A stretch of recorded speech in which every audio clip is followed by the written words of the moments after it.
There is a moment in every civilization's story when everything hangs in the balance, when the future itself seems to pause, waiting to see if a people will rise or fall. For Rome, that moment came on a summer day in 390 BC, along the banks of a river called the Allia. But to understand that day, to truly grasp what was forged in its aftermath, we must first journey back to the beginning, to the Seven Hills where a remarkable transformation would begin. Picture, if you will, the Italian peninsula in the 4th century before the Common Era. It is a patchwork of peoples and cultures, each with their own gods, their own languages, their own ways of making war. Among them, clustered on those legendary hills beside the Tiber River, lives a community that will change the course of human history. Yet, in these early days, Rome is nothing special. No prophetic voice announces their destiny. No divine hand marks them for greatness. They are farmers, primarily. Men who know the feel of a plough handle as intimately as they know the grip of a spear. When threats emerge, rival hill tribes, Etruscan raiders, bands of warriors seeking plunder, these Romans leave their fields, gather their simple weapons, and march out in defense of home. It is a pattern as old as settled civilization itself. The citizen soldier, the farmer warrior, has protected communities since humans first chose to stay in one place and grow crops rather than follow the herds. Consider for a moment what warfare meant to these early Romans. There was no professional military class, no standing army prepared for endless campaigns. War was seasonal, fitted between planting and harvest. A man might fight 3 or 4 campaigns in his lifetime, perhaps more if fortune or misfortune demanded it. The tactics were straightforward, borrowed largely from the Greeks whose culture dominated the Mediterranean world. Men formed up in a phalanx, shields overlapping, spears bristling forward like the quills of some vast metal hedgehog. Push forward, hold the line. Victory went to whichever side could maintain formation longest, could endure the grinding, shoving horror of packed bodies and thrusting bronze. It worked well enough. For generations, it worked well enough. But warfare is an unforgiving teacher, and Rome was about to receive the harshest lesson in its history. The Celtic peoples, the Gauls, as the Romans called them, had been moving south through the Alps for years. These were not the organized armies of city-states, but tribal migrations, entire peoples on the move with their families, their possessions, their fierce warrior traditions. They were tall, these Gauls, or so the Romans remembered them, tall and pale-skinned with flowing hair and moustaches, wearing trousers that shocked Mediterranean sensibilities. They carried long slashing swords and great shields painted with swirling patterns, and they fought with a wild abandon that terrified civilized soldiers who expected war to follow rules, to respect formations, to behave predictably. In 390 BC, a Gallic army led by a chieftain named Brennus approached Rome. The Senate, in its wisdom, gathered the legions, though they were not yet called by that name, and marched out to meet the threat. 11 miles from the city, along the river Allia, they formed their lines. The phalanx took shape, shields locked, spears levelled. Everything the Romans knew about warfare told them they were prepared. They were wrong. What happened next would be burned into Roman memory for centuries. The Gallic charge came not as an organized assault, but as a rolling wave of individual warriors, each seeking glory, each wielding those terrible long swords with devastating effect. The Roman formation, trained to fight in the measured way of hoplites, simply shattered. The phalanx, that symbol of civilized warfare, proved catastrophically vulnerable to the wild ferocity of the Celtic attack. Men broke and ran. The carefully maintained line dissolved into panicked individuals fleeing for their lives. It was not a battle, it was a slaughter. The Gauls pursued the fleeing Romans all the way back to the city, and then, with methodical efficiency, they burned Rome to the ground. For 7 months, the Celtic warriors occupied the Eternal City, while the Senate and what remained of Rome's fighting men huddled on the Capitoline Hill, the last unconquered height, watching smoke rise from their homes, their temples, their entire world. Imagine the humiliation, the rage, the desperate questions that must have consumed every survivor. How had this happened? How had citizen soldiers who had successfully defended their city for generations been swept aside like children? What had they missed? What had they failed to understand about the nature of war itself? The Romans, bloodied and beaten, paid a ransom for the Gauls to leave. Legend tells us that when Roman officials complained about the weights used to measure the gold, Brennus threw his sword onto the scales and growled 3 words that would echo through history. Vae victis. Woe to the conquered. But here is where Rome's true character reveals itself. Another people might have rebuilt their city and returned to their old ways, hoping never to face such an enemy again. Rome instead looked at the smoking ruins and asked a different question. How do we ensure this never happens again? What followed was nothing less than a military revolution. The Romans, with characteristic practicality, began to analyze what had gone wrong. The phalanx had failed not because the concept was flawed, but because it was inflexible. It required level ground, required all men to move as one massive unit, required enemies who fought in predictable ways. The Gauls had exploited every one of these limitations. So Rome's military thinkers, and they were thinkers, making decisions based on hard-won experience rather than tradition, began to experiment. They divided their forces into smaller units called maniples, from the Latin for handful. Instead of one massive phalanx, the legion would fight as multiple smaller formations, each capable of independent action, yet coordinated with the whole. It was like replacing a single giant fist with a dozen smaller, more nimble hands, each able to block, strike, or grab as the situation demanded. The difference was revolutionary. Where the phalanx could only push forward or hold position, the manipular legion could adapt. If one maniple faced overwhelming force, those behind could flow forward to reinforce. If terrain broke up, the formation rocky hillsides, dense forests, urban streets, each maniple could navigate independently and reform as needed. The Romans had discovered something fundamental about warfare. Flexibility often trumps raw power. But this was only the beginning. New formations required new weapons. The long spear of the phalanx, ideal for a packed mass of men but clumsy in individual combat, gave way to shorter weapons, better suited to fluid fighting. From Rome's wars in the mountainous regions of central Italy, from conflicts with the fierce Samnites who knew how to fight on broken ground, the Romans learned and adapted and refined. They created the pilum, a throwing javelin with an iron shank specifically designed to bend on impact. Think about the genius of this. The pilum wasn't just a missile weapon. When it struck an enemy's shield and its shank bent, the shield became unwieldy, forcing a warrior to discard his primary defense. Even if the pilum missed completely, it stuck into the ground where it could not be thrown back. Every detail had been considered. Every element served multiple purposes. And then came the gladius. The gladius hispanensis, the Spanish sword, would become the symbol of Roman military might for centuries. Short, barely 2 feet of blade, designed not for the sweeping slashes favoured by Celtic warriors, but for quick, efficient thrusts in close combat. A Roman legionary didn't need much room to use his gladius.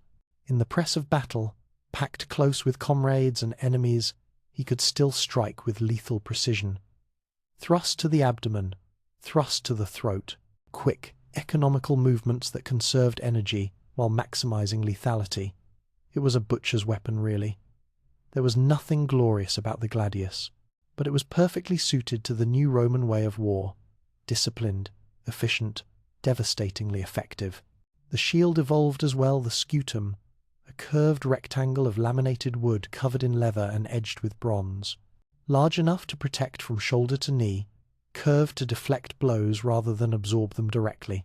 A legionary could crouch behind his scutum and become virtually unreachable, or he could use it as a weapon itself, slamming its metal boss into an enemy's face before following with a gladius thrust. But technology alone does not win wars. The greatest innovation was organizational, cultural even. The Romans began to think of war as something that required study, practice, constant refinement. Their commanders' men, who would later be called centurions and tribunes, drilled their soldiers endlessly. The same movements, repeated until they became instinct. Advance in formation, throw pilum, draw gladius, strike, hold the line, relief rotation, with fresh maniples moving forward to replace exhausted ones. They practiced these maneuvers until they could execute them under any conditions, in blazing heat, in freezing rain, in the chaos of battle when fear threatens to overwhelm discipline. This was the forge in which the Roman legion was created, not in triumph, but in disaster, not through innovation for its own sake, but through desperate necessity. The ashes of their burned city became the foundation for something unprecedented, a military system based not on individual heroism or warrior culture, but on collective discipline, adaptable tactics, and relentless improvement. The farmer soldiers who had fled from the Gauls at the Allia were transforming into something new. They remained citizens, still owning their small plots of land, still returning home between campaigns, but they were becoming professional in mindset, if not yet in practice. They understood that warfare was a craft that could be mastered through study and repetition. That victory came not from divine favor or individual courage alone, though both had their place, but from superior organization and tactics.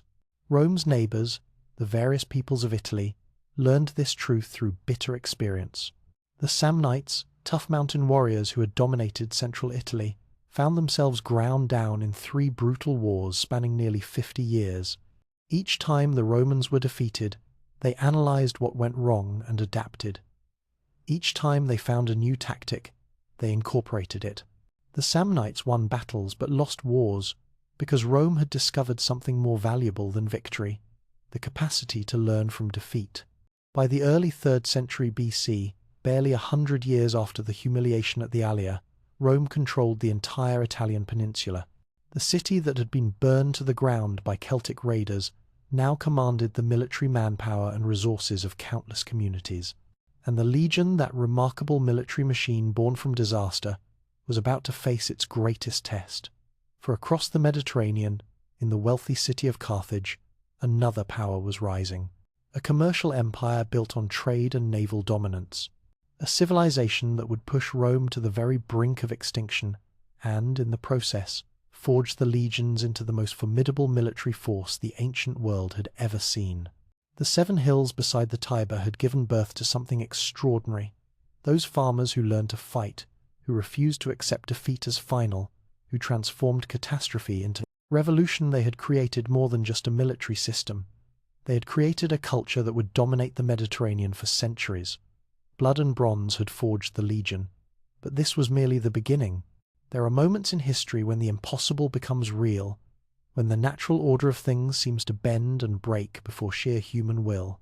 In the autumn of 218 BC, Roman sentries in northern Italy began receiving reports that defied belief. An army was crossing the Alps, not through the passes, but over them, with elephants. Hannibal Barca was coming. To understand what follows the greatest existential crisis a Rome would face, until its final collapse, we must first understand what Carthage was. While Rome had been perfecting the art of land warfare, Carthage had dominated the seas. Their empire stretched across North Africa, into Spain, encompassing Sicily and Sardinia. They were merchants, traders, builders of ships that could cross any ocean. Their wealth was legendary, their navy unmatched. And now, in Hannibal, they had found a military genius who would bring Rome to its knees. The First Punic War had ended 23 years earlier with Rome's victory, a victory won largely at sea, which was itself remarkable. Rome, a land power, had built a fleet from nothing and defeated the greatest naval power in the Mediterranean. But that victory had come at a terrible cost to Carthage. They had lost Sicily, paid crushing indemnities, watched their empire diminish. The peace had been less an ending than a pause, a gathering of breath before the next inevitable clash. Hannibal understood something fundamental about warfare against Rome. You could not defeat the Romans in Italy by landing an army from the sea. Their navy, built in the previous war, would contest every landing. Their legions would mass at the beaches. No, to defeat Rome, you had to do the impossible. You had to bring an army overland, through territories Rome considered safe, and strike before they could fully mobilize their vast reserves of Italian manpower. So Hannibal, 26 years old and burning with his father's hatred of Rome, a hatred he had sworn an oath to maintain since childhood, led his army out of Spain in the spring of 218 BC. 50,000 infantry, 9,000 cavalry, and 37 war elephants. The journey itself reads like myth, through southern Gaul, fighting hostile tribes who saw only plunder in a passing army, to the banks of the Rhone, where Hannibal's engineers constructed rafts capable of carrying elephants, creatures weighing several tons each across a swift-flowing river, and then, as autumn snows began to fall, into the Alps themselves. Imagine what this meant. The Alps in autumn are treacherous, even with modern equipment and paths. Hannibal's army faced narrow trails clinging to mountainsides, rock slides, hostile mountain tribes, and temperatures that dropped well below freezing at night. Men and animals died by the hundreds. Horses lost their footing and plunged into gorges. Elephants, those massive creatures from African plains, struggled through snow for the first time in their lives. Yet Hannibal drove them forward. When rock slides blocked the path, his engineers used fire and vinegar, heating the rocks, and then rapidly cooling them to fracture the stone and clear the way. When tribes attacked from above, rolling boulders down onto the column, Hannibal's veterans fought back with a ferocity born of desperation. They had come too far to turn back. Death awaited them behind as surely as ahead. 15 days after entering the Alps, Hannibal's army emerged into the Po Valley. Of the 50,000 infantry who had left Spain, perhaps 26,000 remained. The cavalry had fared better still, nearly intact, but it was the elephants that struck terror into Roman hearts. Most had survived. These towering creatures, trained for war, trumpeting, their strange calls across Italian fields, nothing in Roman experience had prepared them for this. Rome's response was swift but conventional. They sent armies north to intercept Hannibal, first at the Ticinus River, then at the Trebia. Both times, Roman legions marched out confidently, secure in their superior numbers and their reformed tactics. Both times, Hannibal destroyed them. At Trebia, he drew the Romans into a carefully prepared ambush. The legions, lured across a freezing river in December, found themselves surrounded. Hannibal's Numidian cavalry, the finest light horsemen in the world, swept around the Roman flanks, while hidden troops emerged from concealment to strike the rear. Of 40,000 Romans who crossed the Trebia that winter day, barely 10,000 escaped, and still Rome did not panic. This is something you must understand about Roman culture. They simply did not conceive of ultimate defeat as possible. Other nations, when facing catastrophic losses, might sue for peace. Rome raised more legions. The Senate appointed a new commander, Gaius Flaminius, and sent him with a fresh army to stop Hannibal's advance south. In June of 217 BC, Flaminius caught up with the Carthaginian army near Lake Trasimene in central Italy. Or rather, he thought he caught up with them. Hannibal had spent days preparing the killing ground. He positioned his army in the hills overlooking the lakeshore, concealed by morning mist. When the Roman column stretched out along the narrow path between hills and water marched past, Hannibal sprang the trap. From the mist-shrouded heights, Carthaginian troops descended. There was no time for the Romans to form battle lines, no space to maneuver. It was slaughter, not battle. 15,000 Romans died, trapped between Hannibal's army and the lake. Thousands more, driven into the water, drowned in their armor. Flaminius himself fell, cut down as he tried desperately to rally his men. 2 Roman armies destroyed in less than a year, and Hannibal was still marching south, gathering allies from among the Italian peoples who chafed under Roman rule. Rome finally understood the magnitude of the threat. They appointed a dictator, Fabius Maximus, who adopted a strategy of delay and harassment, avoid pitched battle, shadow Hannibal's army, cut off his supplies, harass his foragers. It was wise counsel, but it galled the Roman temperament. They wanted battle. They wanted vengeance. They wanted to meet this Carthaginian upstart in open combat and crush him with superior numbers. In 216 BC, they got their chance. The Senate raised the largest army Rome had ever assembled. 8 full legions, somewhere between 80 and 90,000 men, commanded by both consuls. They marched south to confront Hannibal at a place called Cannae, near the heel of Italy's boot. The plan was simple: overwhelming numbers, direct assault. How could 80,000 men lose to Hannibal's 50,000? What happened at Cannae on the 2nd of August, 216 BC, remains the most studied tactical disaster in military history. It was the perfect battle, the complete annihilation of an enemy force through superior generalship and tactics. Hannibal arranged his army in a curious formation. His weakest troops, Gauls armed with their traditional long swords, he placed in the centre, in a convex bulge that curved forward toward the Romans. His veteran African infantry he positioned on the flanks, pulled back from the centre line, and his cavalry, that magnificent Numidian and Spanish horse, he split between both wings, far from the centre.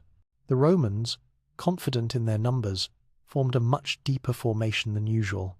80,000 men packed into a smaller frontage than normal, believing that their weight would simply crush through Hannibal's lines. The battle began with cavalry engagements on the wings. Hannibal's horsemen drove off the Roman cavalry within minutes. The Roman horse had never been their strength. But this seemed unimportant.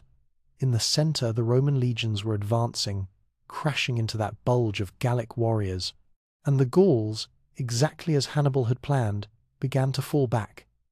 The Romans, sensing victory, pushed harder. The Gallic line bent backward, curving now inward rather than outward. The Roman formation compressed further as men in the rear ranks pushed forward, eager to join the slaughter of these retreating barbarians. 80,000 men squeezed into an ever smaller space, their own density becoming a liability, and then Hannibal sprang his trap. The African veterans on the flanks wheeled inward, striking the compressed Roman formations from both sides. Simultaneously, the Carthaginian cavalry, having routed the Roman horse, swept around and smashed into the Roman rear. In minutes, the Roman army was completely surrounded. 80,000 men trapped in a killing box with no way out. What followed was not battle but butchery. Legionaries packed so tightly they could barely lift their weapons. Officers screaming orders no one could hear over the din of dying men. The summer sun beating down on soldiers in full armor, exhaustion and dehydration, weakening them even as Carthaginian blades found gaps in their defense. For hours it continued, men dying where they stood, unable to flee, unable to fight effectively, simply waiting for death to reach them. By evening, 70,000 Romans lay dead on the field at Cannae. 70,000. The consul Paulus dead, the proconsul Servilius dead, 80 senators dead, 2 full consuls' armies, the military might of Rome, erased in a single afternoon. In any normal world, this would end a war. No state could sustain such losses and continue fighting. Hannibal knew this. His allies knew this. The entire Mediterranean world waited for Rome to sue for peace. Rome refused. Consider what this means. What kind of people lose? 70,000 citizens in a single battle and decide to fight on? The Senate met in emergency session. They did not discuss surrender. They discussed how to raise new armies. They lowered the recruitment age. They armed slaves and promised them freedom after the war. They scraped together every man who could hold a weapon, and they adopted Fabius's strategy of avoiding direct confrontation while bleeding Hannibal slowly. The Fabian strategy, they called it unglamorous, frustrating but effective. For 13 years, Hannibal marched up and down Italy, winning battles, gathering allies, trying to force Rome to accept reality. For 13 years, Rome simply absorbed the punishment and continued the war. They sent armies to Spain to attack Hannibal's bases there. They denied him the reinforcements he desperately needed. They recaptured Italian cities that had defected to Carthage and made examples of them so brutal that other cities thought twice about switching sides. Slowly, inexorably, Rome's superior resources began to tell. Hannibal, brilliant as he was, could not conquer Italy with 50,000 men and no supply line from Carthage. His army, though victorious in every major engagement, was worn down by years of campaigning. His elephants, all but one, had died. His allies, seeing Rome's refusal to accept defeat, began to reconsider their allegiances. And in Spain, a young Roman commander named Publius Cornelius Scipio was learning how Hannibal fought, studying his tactics. Understanding his use of cavalry, his ability to read terrain, his genius for psychological warfare. Scipio, barely in his 20s, was absorbing lessons that would reshape Roman military doctrine. In 204 BC, Scipio did what no Roman general had dared attempt. He invaded Africa. He landed an army in Carthage's heartland and began doing to them what Hannibal had done to Italy, ravaging the countryside, attacking cities, forcing Carthage to defend its own territory. Carthage, facing extinction, recalled Hannibal. After 15 years in Italy, after victories that should have won the war, Hannibal sailed home to defend Carthage itself. The irony must have been bitter. All those triumphs, all that tactical genius, and now he was being forced into a defensive war on terrain not of his choosing. The two generals met at Zama in 202 BC. Hannibal, the master of cavalry tactics, found himself facing a Roman commander who had recruited his own Numidian horsemen, traitors to Carthage perhaps, but superb warriors who knew how Carthaginian cavalry fought. Scipio had also adapted Hannibal's tactics, creating gaps in his formations that allowed Hannibal's elephants to pass through harmlessly rather than crushing the Roman lines. For once, it was the Romans who had superior cavalry. It was the Romans who used envelopment tactics. It was the Romans who had learned and adapted. The legions that had been slaughtered at Cannae were gone, but their successors had studied that defeat and emerged stronger. Hannibal lost. Not dramatically, it was a close-run thing, but decisively. The Carthaginian army broke and fled. The greatest tactical genius of the age had been beaten by a Roman who had done what Romans always did: learned from defeat and refused to surrender. The Second Punic War ended with Carthage broken.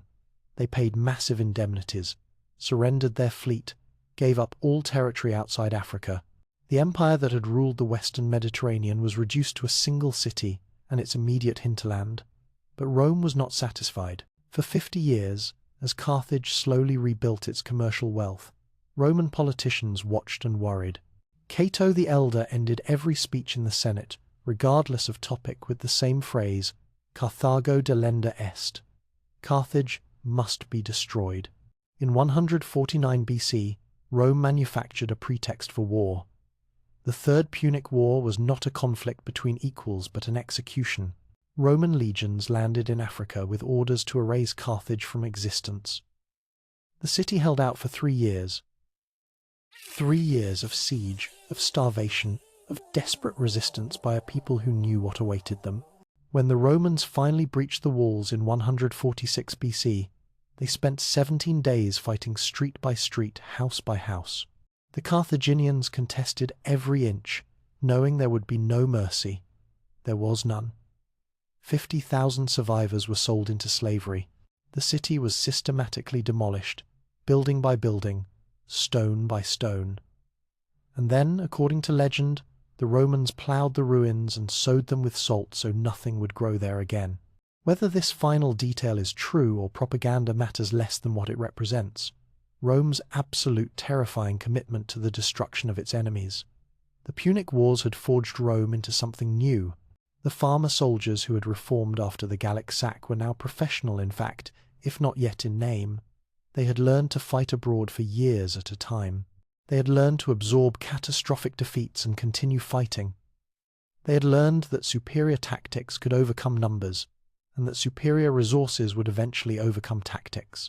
Most importantly, they had learned that they were invincible, not because they could not be defeated in battle. Hannibal had proved they could, but because they would not accept defeat as final.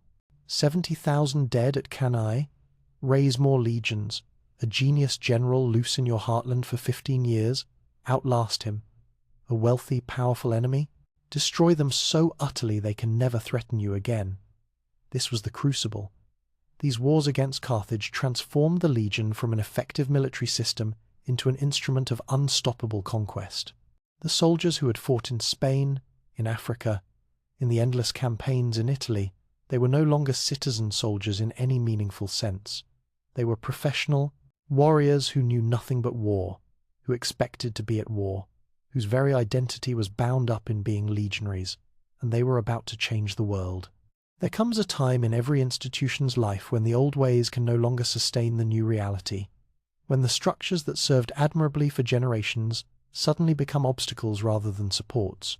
For Rome's military, that moment arrived in the closing years of the 2nd century BC, and the man who would shatter tradition and forge something entirely new was a rough soldier from a family of no particular distinction. His name was Gaius Marius, and he would change warfare forever. To understand the revolution Marius wrought, we must first understand the crisis that made it necessary. Rome, by 107 BC, controlled an empire spanning from Spain to Greece, from North Africa to southern Gaul. But the military system that had won this empire was fundamentally unchanged from the one that had reformed after the Gallia sack 3 centuries earlier.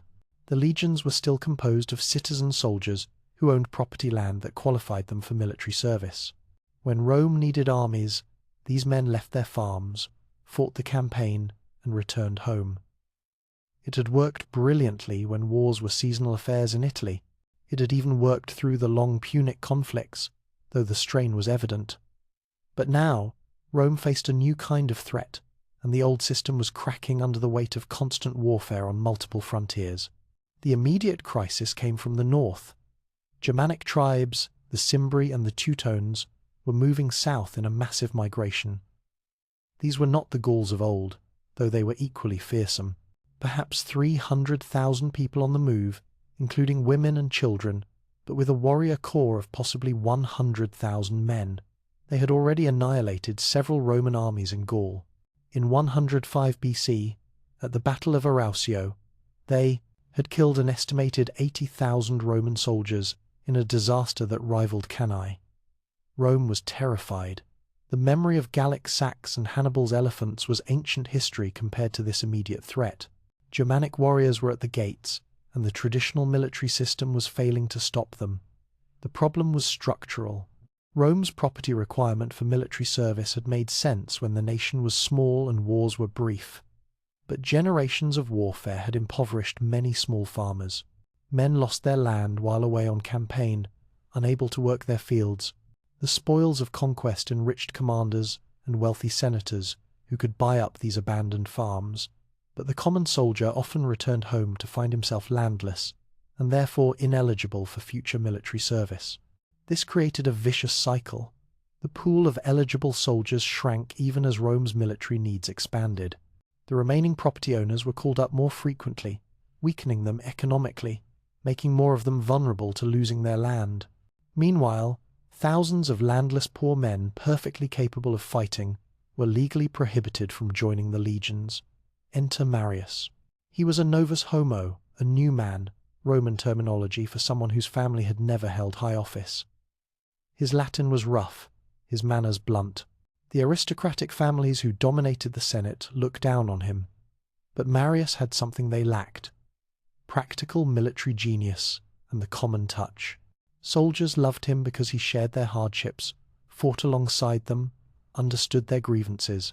In 107 BC, facing the Germanic threat, Marius was elected consul, and he made a decision that would echo through centuries. He opened military enrollment to the capitae censi, the head count men who owned no property, who were counted in the census by their heads alone, because they possessed nothing else worth counting. The landless poor could now join. The legions. It seems like a simple reform, almost obvious in retrospect. But consider what it meant. For 3 centuries, military service had been tied to citizenship and property ownership. The assumption was that men with land to protect would fight harder, would be more invested in Rome's success.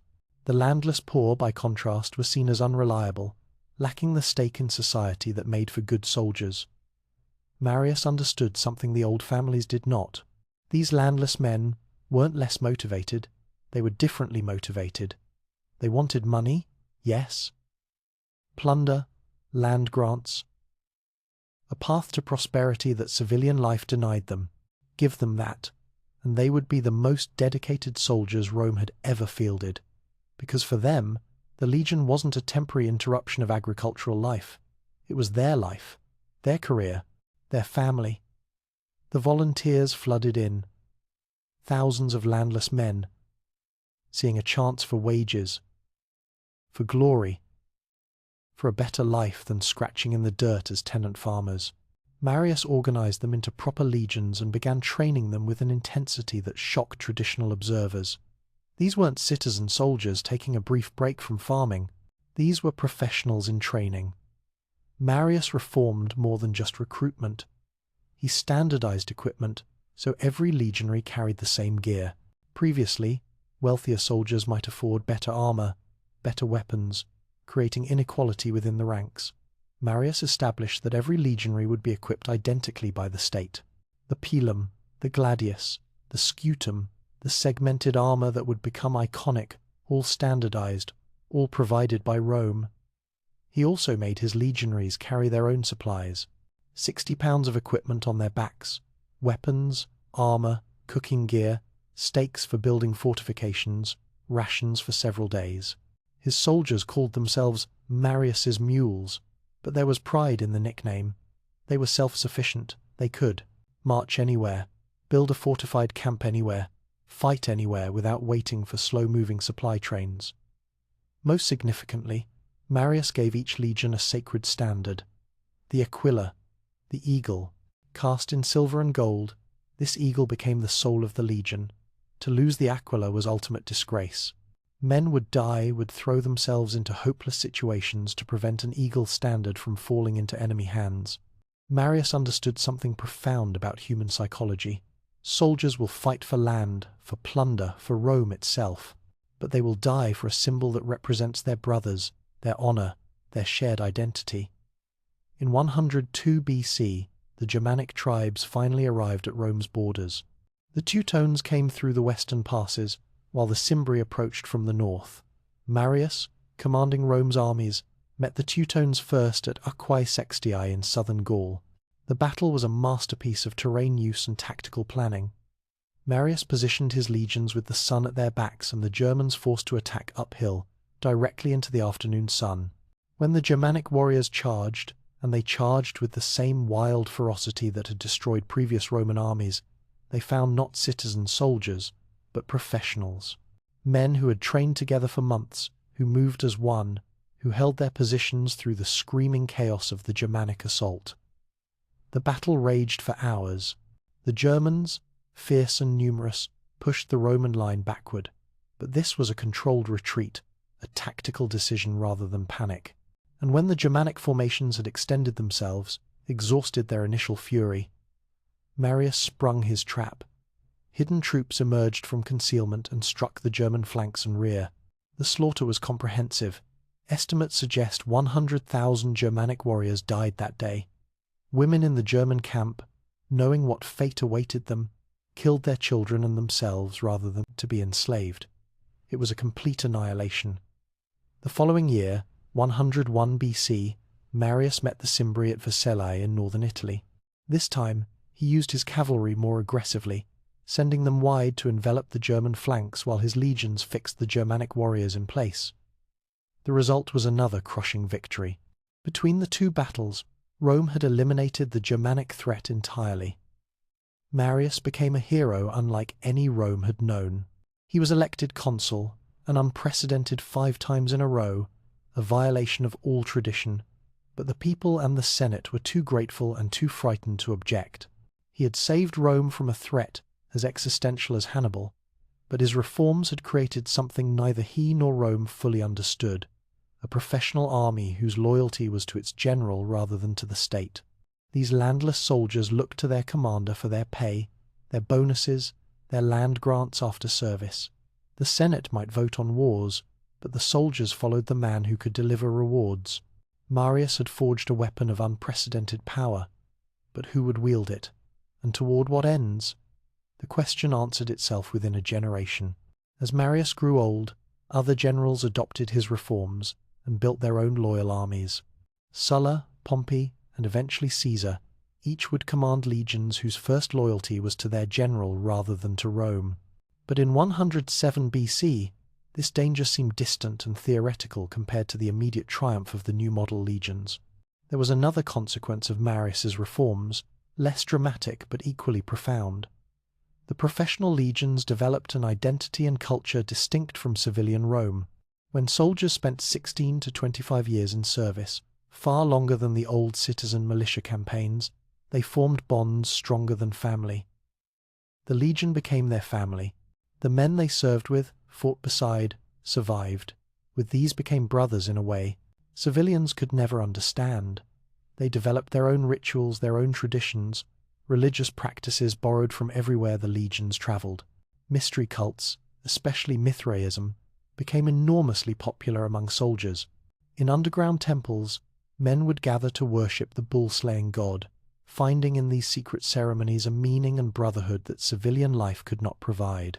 They developed slang, inside jokes, a distinct military culture.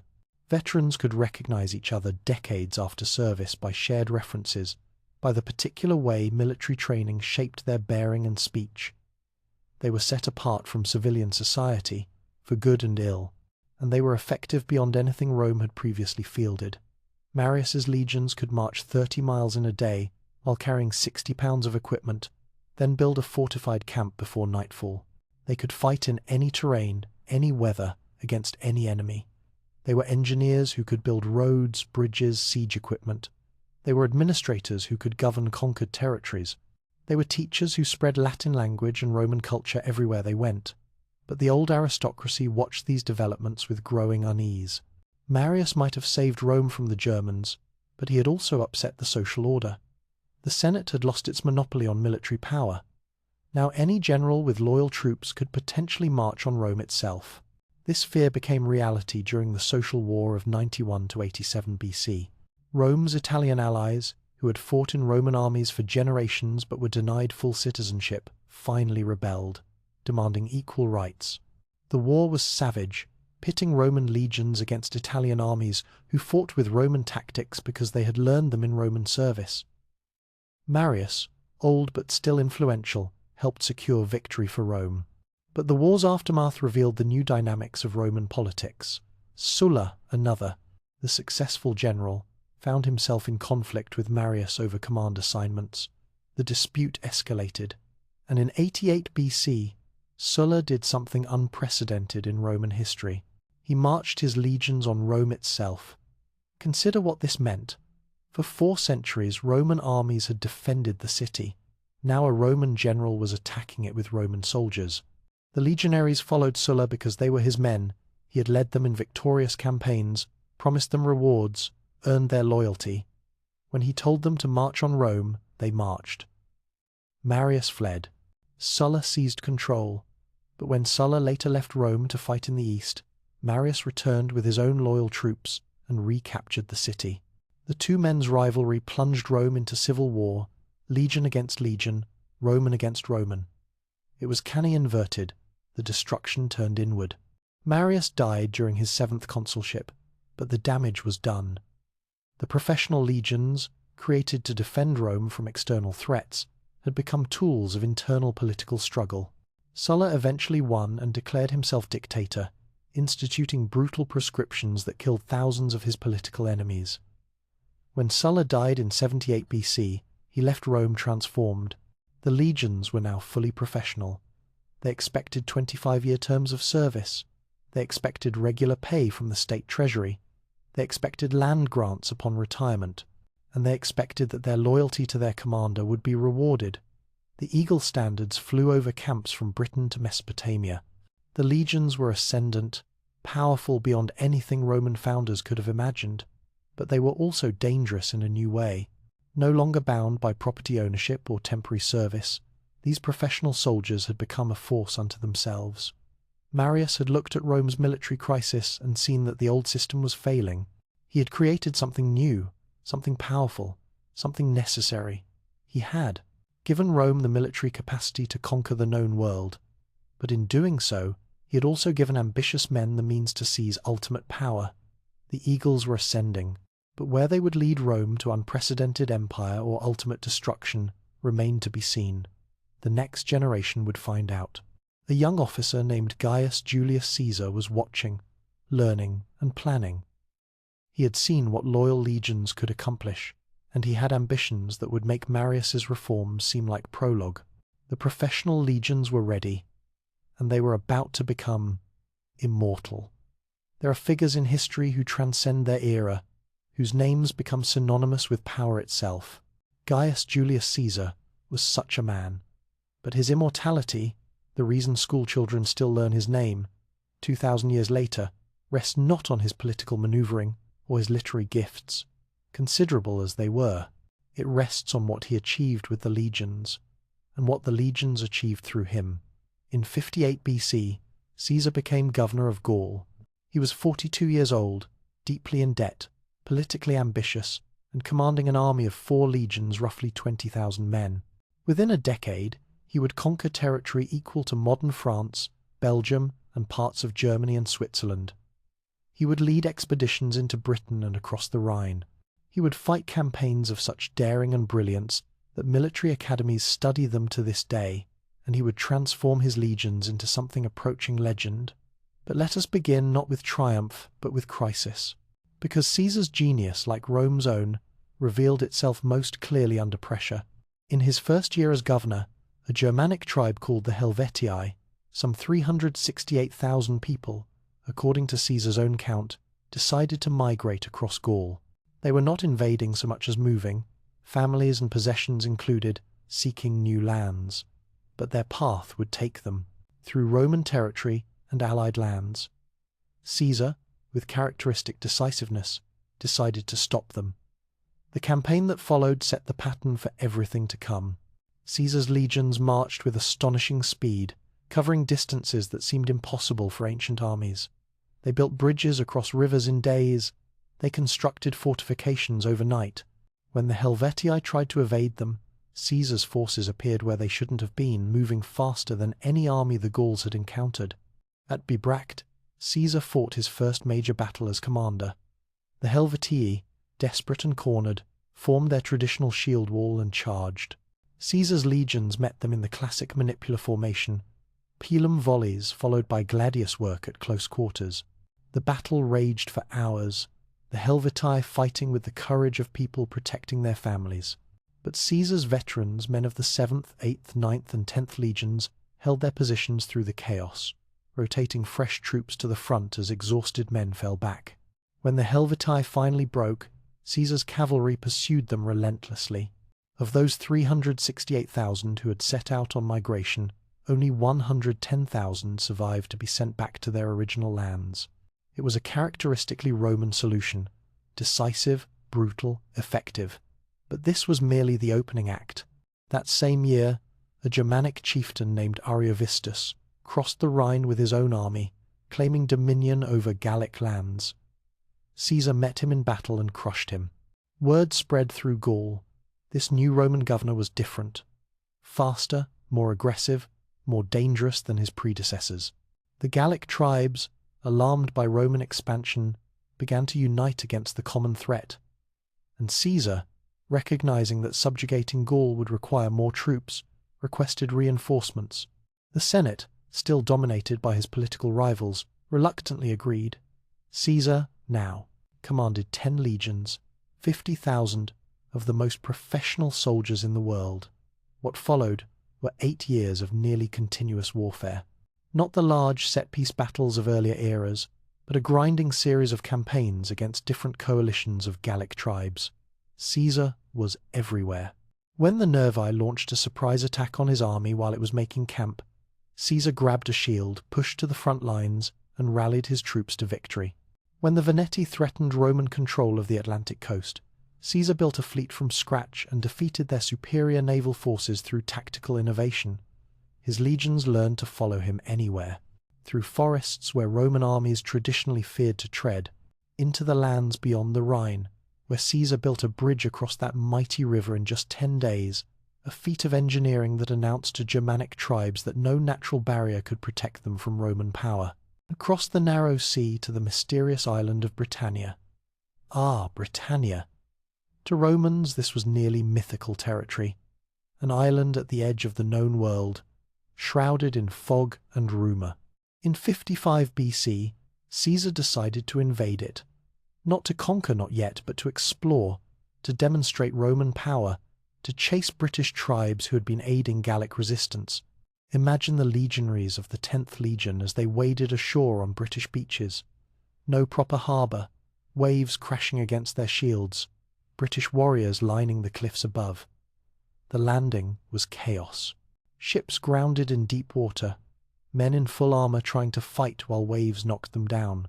The standard-bearer of the 10th Legion, we do not know his name, but his action echoes through history, leaped into the surf carrying the sacred Aquila, and shouted to his comrades, "Jump down, soldiers, unless you want to betray your eagle to the enemy. I, at any rate, shall have done my duty to Rome and my general." The sight of their sacred standard in danger broke the legionaries' hesitation. They plunged into the water after their eagle, fighting their way up the beach in one of the most difficult amphibious assaults ever recorded. Caesar established a foothold in Britain, though storms damaged his fleet and forced him to withdraw after only a few weeks. But the point was made.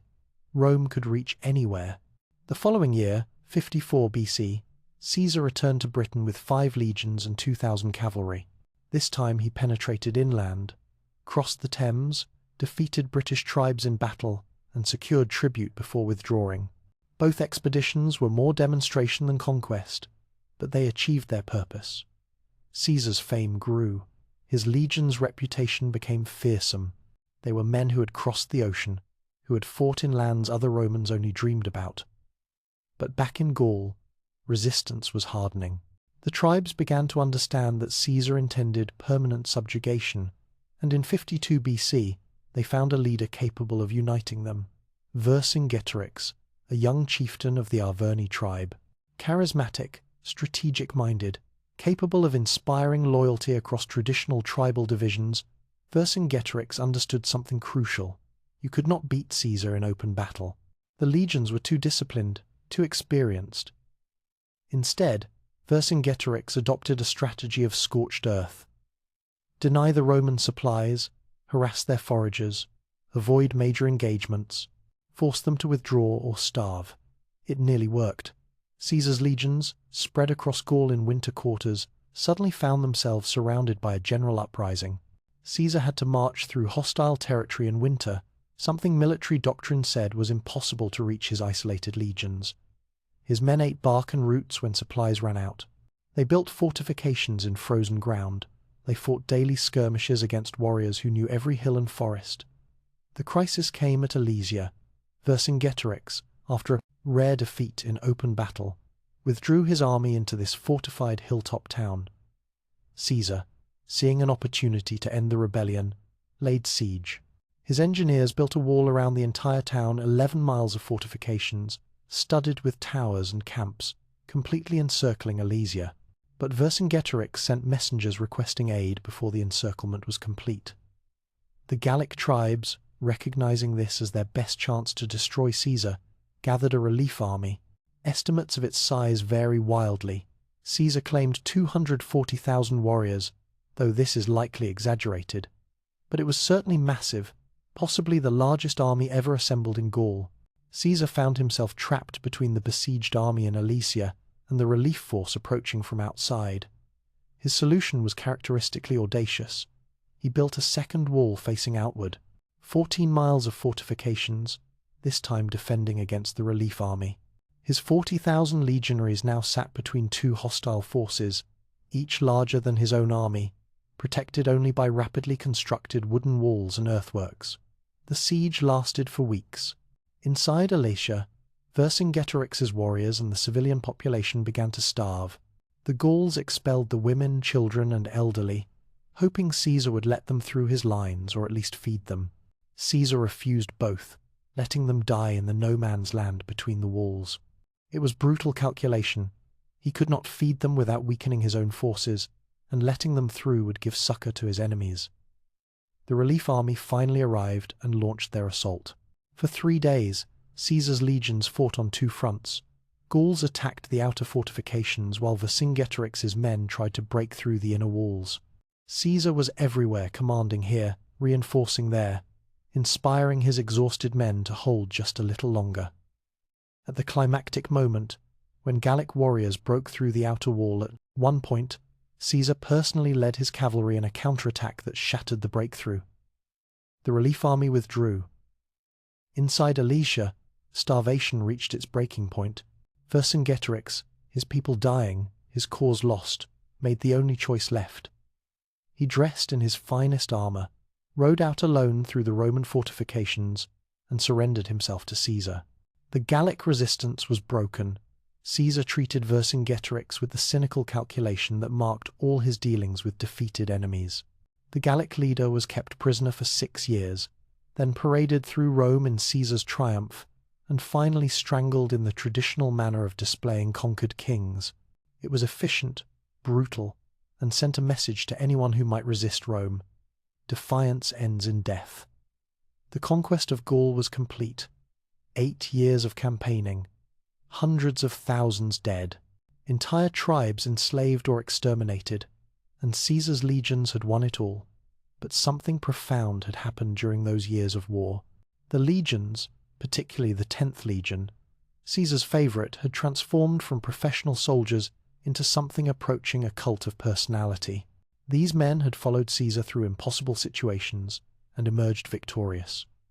They had watched him share their hardships, fight alongside them, remember their names and their families. When he promised them rewards, they believed him because he had delivered before. Their loyalty was not to Rome, not really. It was to Caesar personally. They were Caesar's legions. And in 49 BC, that distinction would matter enormously. The Senate, terrified of Caesar's growing power and popularity, ordered him to disband his legions and return to Rome as a private citizen. They knew what they were doing. Without his army, Caesar would be vulnerable to prosecution by his political enemies. They expected him to comply, as generals traditionally did when their terms of command ended. Caesar considered his options: give up his legions and face almost certain political destruction, or defy the Senate and march on Rome. He called a meeting of his officers and laid out the situation. Then he gathered the 13th Legion, one of his most loyal formations, and addressed them. The exact words of his speech are lost to history, but the result is not. The 13th offered to march with him against the Senate itself. On January 10th, 49 BC, Caesar led a single legion across a small stream called the Rubicon. It marked the boundary between his province and Italy proper. Roman law forbade any general from bringing troops across that boundary. By crossing, Caesar committed treason. By following him, the legionaries of the 13th became traitors to the Republic. Caesar reportedly paused at the stream's edge, considering the magnitude of what he was about to do. Then he uttered what would become one of history's most famous phrases: "Alea iacta est," the die is cast. What followed was civil war. Caesar's enemies, led by Pompey the Great, Rome's other military genius, fled Rome and began assembling armies to oppose him. Caesar pursued them with the speed that had become his trademark. His legions marched the length of Italy in weeks, encountering little resistance. Town after town opened their gates. Pompey, realizing he could not match Caesar's veteran legions with hastily recruited troops, evacuated to Greece. Caesar followed. At Dyrrhachium in 48 BC, the two forces clashed in the largest civil war battle yet. Pompey nearly won, inflicting heavy casualties and forcing Caesar to withdraw. But Caesar rallied his troops and maneuvered for another engagement. At Pharsalus, 3 months later, he got his chance. Pompey commanded 45,000 men. Caesar had perhaps 22,000. But Caesar's legions were the veterans of Gaul men, who had fought for 8 years under his command, who knew his tactics intimately, who trusted him. Absolutely. Pompey's army included many talented soldiers, but they had not fought together as Caesar's men had. The battle was brutal, professional, efficient. Caesar's legions executed complex maneuver under extreme pressure. When Pompey's superior cavalry tried to envelope Caesar's right wing, Caesar had prepared a special fourth line hidden behind his main formation specifically to counter this threat. These reserve troops drove off Pompey's cavalry, then swept around to attack Pompey's infantry from the flank and rear. Pompey's army broke. 15,000 of his soldiers lay dead. The rest surrendered or fled. Pompey himself escaped to Egypt, where the young pharaoh, hoping to curry favor with the apparent winner, had him murdered and sent his head to Caesar as a gift. Caesar, upon receiving it, reportedly wept. Whether from genuine grief for his former ally or for effect, we cannot know. But the civil war continued. Pompey's supporters fled to Africa and Spain, raising new armies. Caesar pursued them relentlessly. At Thapsus in 46 BC, his legions destroyed the African resistance. At Munda in 45 BC, in perhaps the hardest fought battle of his career, Caesar's veterans defeated the Spanish army after a desperate struggle that left 10,000 of Pompey's men dead. The Republic was Caesar's. He returned to Rome as dictator, officially temporary, but everyone understood he intended to rule until death. He reformed the calendar, initiated massive construction projects, planned campaigns against Parthia. His legions, rewarded with land and money, remained loyal. The 10th Legion, his beloved veterans, were settled on lands in southern Italy. Men who had marched from Gaul to Britain to Egypt could finally rest. But Caesar made one fatal miscalculation. He believed that his clemency toward defeated enemies he had pardoned many senators who fought against him would earn their gratitude. Instead, it gave them the opportunity to plot his assassination. On the Ides of March, March 15th, 44 BC, 23 senators stabbed Caesar to death in the theatre of Pompey. The assassins believed they were saving the Republic. Instead, they guaranteed its destruction. Caesar's death plunged Rome into another round of civil wars that would last for 13 more years. His adopted heir, Octavian, later Augustus, would eventually triumph, but only after defeating Mark Antony, Cleopatra, and various other claimants to power. And through all of it, the legions remained. The 10th Legion, the 13th, the 7th, the 8th. These formations that had conquered Gaul and crossed the Rubicon became the foundation of the new order. Veterans who had followed Caesar now followed Augustus. The cult of personality had become institutional. The legion's loyalty belonged to whoever could claim Caesar's mantle. Caesar's legacy was not just the conquest of Gaul or the end of the Republic. It was the demonstration that a general with loyal legions could remake the world, that professional soldiers, bound to their commander by shared hardship and victory, were more powerful than any traditional institution. The Senate, the consuls, the entire apparatus of republican government, all were secondary to the will of a man who commanded the legion's loyalty. This was the triumph of the Eagles. Not just military victory, but the elevation of the legion to the center of Roman power. Caesar had shown what was possible.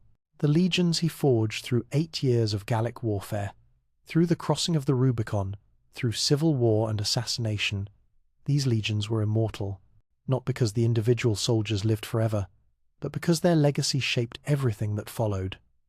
When Augustus finally brought peace to the Roman world, it was the legions that enforced it. The Pax Romana, 2 centuries of unprecedented peace and prosperity, rested on the foundation of professional legionaries. Stationed on every frontier, their eagle standards visible from Britain to Mesopotamia. Caesar's legions had conquered the known world. Now they would guard it. The age of expansion was ending. The age of empire was beginning, and the legions stood ready to defend what Rome had won. There is a particular kind of silence that follows centuries of war. Not emptiness, but a different quality of sound. The hum of commerce instead of the clash of steel. The murmur of daily life instead of screams of dying men. In 27 BC, after nearly a century of civil wars, that silence finally descended on the Roman world. Augustus, Caesar's adopted heir, stood supreme, and the legions, those instruments of conquest and civil strife, faced a new mission: to guard the peace their swords had won. Consider for a moment the sheer scale of what Augustus inherited. An empire stretching from the Atlantic Ocean to the Euphrates River, from the North Sea to the Sahara Desert. 60 million people speaking hundreds of languages, worshipping thousands of gods, living under the governance of a single city beside the Tiber. It was unprecedented, and it was fragile. Augustus understood that endless expansion was unsustainable. Rome's legions had conquered effectively limitless territory, but they could not conquer forever. Resources were finite, manpower was limited, and beyond the existing frontiers lay lands that promised more trouble than profit. So Augustus made a decision that would define Roman grand strategy for centuries. He would consolidate rather than expand. The empire would have boundaries, and the legions would defend them. The number itself is significant. Augustus maintained 28 legions later, reduced to 25 after a catastrophic defeat in Germany. Roughly 150,000 professional soldiers. This might seem small for an empire spanning millions of square miles, but these were not garrison troops passively manning walls. They were mobile, highly trained forces capable of rapid deployment to any threatened sector. Engineers, builders, diplomats, and warriors combined into single formations. Each legion, about 5,000 men, became a small city unto itself, a permanent fortress, built to a standard design recognizable from Britain to Syria. The Principia, the headquarters building, at the center. Barracks arranged in neat rows, granaries, workshops, hospitals, bathhouses, everything needed for soldiers to live, train, and prepare for war. These fortress cities, placed at strategic points along the frontiers, became the anchors of Roman power. Let us journey to these frontiers, to see what life was like for the men who guarded the empire's edges. Begin in Britain, at the northernmost extent of Roman power. Hadrian's Wall, completed in 128 AD, stretches 73 miles across the narrow neck of the island, from coast to coast.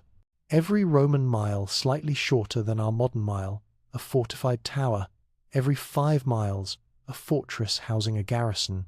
The wall itself, stone, 15 feet high in places, with a deep ditch on the northern side. Beyond it, the unconquered lands of the Picts, fierce tribes who recognize no Roman authority. Imagine serving here. You are a legionary of the 6th Legion Victrix, perhaps originally recruited in Gaul or Spain, now stationed at a frozen frontier you never imagined existed when you enlisted. Your tour of duty is 25 years. You will grow old here, if you survive. The weather is unlike anything your Mediterranean bones knew existed. Rain that falls sideways, cold that penetrates armor and never quite leaves your joints, mist that swallows the world beyond the wall, reducing visibility to arm's length. Your daily routine is monotonous. Dawn inspection, wall patrols, watching for movement in the northern wastes. Maintenance work, the wall is always needing repairs, gaps in the mortar, stones displaced by frost. Training drills, because a soldier must stay sharp even when no enemy appears. Evening meal, sleep in barracks you share with 7 other men, the same 7 you have lived with for years, whose snoring and jokes and quirks you know better than your own families. Occasionally, excitement breaks the routine. A Pictish raid, not an army, they rarely gather in numbers large enough to threaten the wall, but small groups seeking plunder or glory. The alarm sounds. You scramble to your post, gladius in hand, peering into the mist for moving shapes. Sometimes they attack, sometimes they melt away. You might never even see them clearly, just shadows in the fog. And yet, paradoxically, life here is not entirely hardship. Your pay arrives regularly, one of the few reliable aspects of military life. The Vicus, the civilian settlement outside the fortress, offers pleasures and comforts. Women live there, some of them unofficial wives of legionaries. Rome officially forbade soldiers from marrying during service, but everyone understood the reality. You might have a family in the Vicus, children who speak Latin with your accent and Brittonic with their mothers. The empire pretends not to see these marriages, but they are real nonetheless. When you retire, if you survive to retirement, you will likely stay here. Britain is home now, not some distant province you left decades ago. You will receive land, perhaps near the fortress where you served. Your children will be Roman citizens. The hybrid culture you helped create, neither fully Roman nor fully British, will endure long after the legions themselves are gone. Now, journey south and east, to the Rhine frontier. Here the legions face a different challenge. The Germanic tribes across the river. These are not the migrating hordes that Marius defeated, but settled peoples nonetheless dangerous for their martial traditions and their sheer numbers. 3 legions, the 1st Germanica, the 5th Alaudae, others rotating. Through maintain the Rhine frontier from Lake Constance to the North Sea. The fortress at Mogontiacum, modern Mainz, houses 2 full legions. It is a city of soldiers, sprawling across hills overlooking the Rhine. Here the routines are similar to Britain, but the threat feels more immediate. Germanic warriors can be seen across the river, visible proof of the world beyond Roman control. Occasionally, embassies arrive. Tribal chiefs seeking alliance or tribute. Roman commanders negotiating, bribing, playing tribes against each other. The work of empire is not always done with gladius in hand. The legionaries here build, constantly, roads stretching into the interior, connecting fortress to fortress, allowing rapid troop movement, bridges across tributaries, watchtowers every few miles along the river. Augustus had learned a bitter lesson about expanding into Germania in 9 AD. 3 entire legions, the 17th, 18th, and 19th, were annihilated in the Teutoburg forest by Germanic tribes. The defeat was so catastrophic that those legion numbers were never used again. After Teutoburg, the Rhine became a fixed boundary, a line Rome would hold but not cross. The legionaries here are part of a military economic system. They receive supplies from the empire's interior, grain from Egypt, olive oil from Spain, wine from Gaul. These supply lines are marvels of organization. Thousands of tons of material moving hundreds of miles, arriving regularly enough that soldiers eat well and have proper equipment. In return, the military presence enables commerce. Merchants follow the legions. Roads built for military purposes carry civilian traffic. The prosperity of the empire depends on the security the legions provide. Continue southeast to the Danube, Rome's longest frontier. From the Black Forest to the Black Sea, approximately 1,700 miles, multiple legions stand guard. Here the challenges multiply. The Danube is wider than the Rhine, harder to patrol. The peoples beyond Dacians, Sarmatians, various Germanic and Slavic tribes are numerous and often hostile. This is perhaps the most important frontier, protecting the direct route to Italy and the Eastern Empire. The Emperor Trajan, ruling from 98 to 117 AD, made the conquest of Dacia, roughly modern Romania, his great achievement. 2 brutal wars, 101 to 102 AD and 105 to 106 AD, brought this wealthy region under Roman control. The victory was total. The Dacian capital, Sarmizegetusa, was destroyed. Their king, Decebalus, committed suicide rather than be captured. Trajan's column in Rome, that spiral of carved reliefs, commemorates the campaign in exquisite detail. Soldiers building bridges, storming fortifications, fighting desperate battles in mountainous terrain. The conquest added enormous wealth to Rome. The Dacian gold mines were legendary but also extended the frontier. More legions were needed, more fortresses built, more soldiers spending careers on this distant boundary. The 2nd Legion, Adiutrix, the 4th Flavia, the 13th Gemina. Their names become associated with specific fortresses, specific stretches of river, specific duties performed with professional competence year after year. Venture further south and east to Syria, where legions guard against Rome's only peer competitor, Parthia. Here, the nature of warfare is different. Not barbarian raids, but organized armies fielding heavy cavalry and skilled archers. The desert is its own enemy heat that can kill as surely as any sword. Sandstorms that reduce visibility to nothing. Water sources few and precious. The 3rd Gallica, the 6th Ferrata, the 10th Fretensis. These eastern legions develop their own character, influenced by the cultures they police and the enemies they face. Some adopt local gods alongside traditional Roman deities. Mithraism, that soldier's cult, is especially strong here. In underground temples, legionaries worship the bull-slaying god, finding meaning in mysteries borrowed from Persian traditions. These Syrian legions also face a unique challenge.